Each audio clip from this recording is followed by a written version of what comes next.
তারেক রহমানের নেতৃত্বে দেশ করা চ্যালেঞ্জ নেওয়ার আহ্বান জানিয়েছে বিএনপির যুগ্ম মহাসচিব শহীদউদ্দিন চৌধুরী আনি।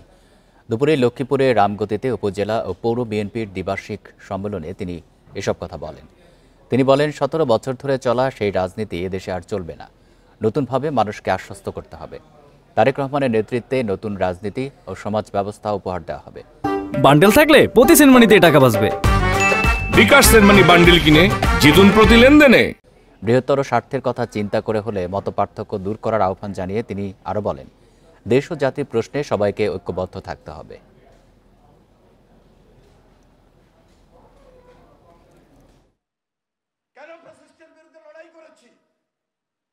দেশ গড়ার চ্যালেঞ্জ আমরা হাতে নিয়েছি তারেক রহমানের নেতৃত্বে।